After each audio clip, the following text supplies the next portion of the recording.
A united EU front in the face of rising tensions between Russia and Ukraine. That is the central topic of discussion for EU foreign ministers meeting in Brussels. Well, the EU has reiterated its full support for Ukraine in the face of Russia's continuing military build-up along its eastern borders.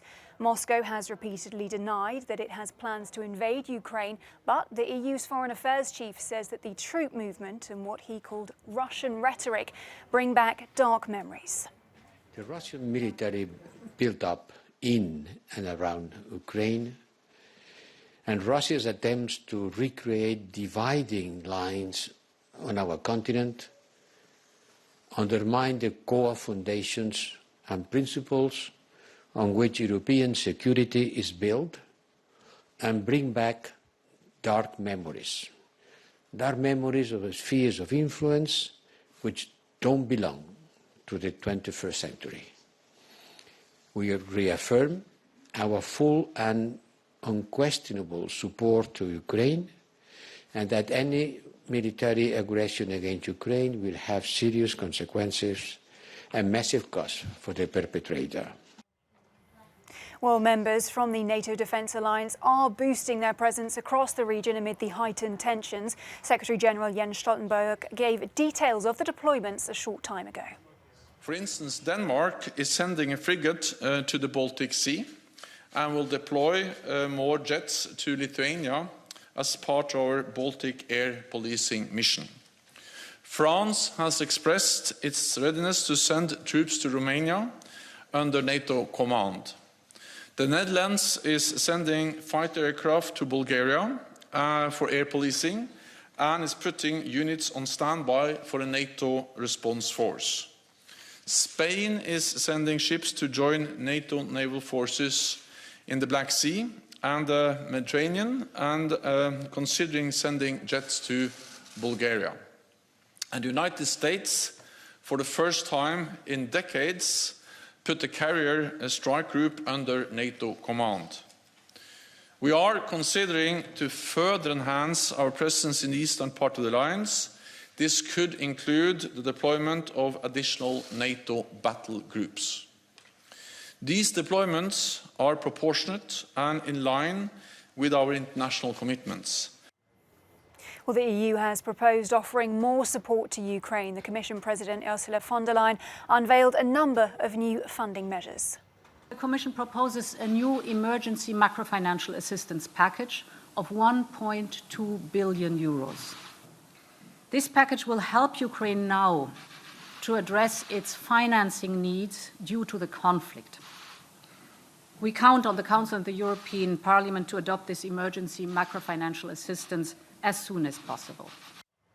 Well, in Brussels tonight, our correspondent Shona Murray joins us. Welcome to you, Shona. We know that foreign ministers from the European Union have been meeting there in Brussels. Are they any closer on a united response?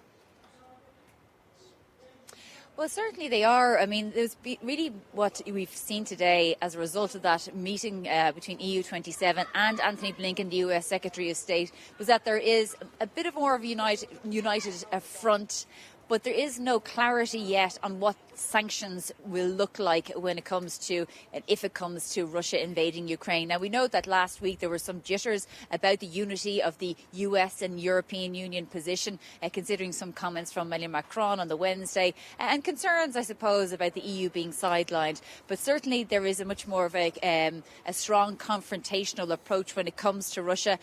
We've seen the conclusions. We heard there from Joseph Borrell, the EU's foreign policy chief, saying that there will be massive economic consequences for Russia, the likes of which have never been before, if it does engage in any sort of incursion against Ukraine. But we don't know what they look like yet, because they are being worked on from a technical point of view. And then, as we've spoken about before, the implications of sanctions are different for each member state. It's one thing sanctioning a military general who decides to put troops or military equipment across the border in Ukraine. It's a different thing sanctioning an oligarch who has millions of euros invested in somewhere like Cyprus. So that's still being worked out. On top of that, Shona, we've also heard from the NATO chief about NATO troop deployment. What more can you tell us about that? That's right, and we heard from Jens Stoltenberg, the head of NATO, who gave a press conference just a short while ago, who talked about, for the first time, for example, in decades, the US giving a carrier and strike group under NATO control. Other countries like Denmark, France, considering to sending troops to Romania. The Dutch are sending fighter jets to Bulgaria, all trying to create a bulwark against Europe in the case of there being some sort of invasion. So we see very much a defensive front from a NATO point of view, and a much more unified approach from a US and EU point of view. Shona Murray tonight in Brussels. Shona, as ever, thanks for your reporting. Well, Russia has reacted, saying that the US and NATO are escalating tensions and driving hysteria.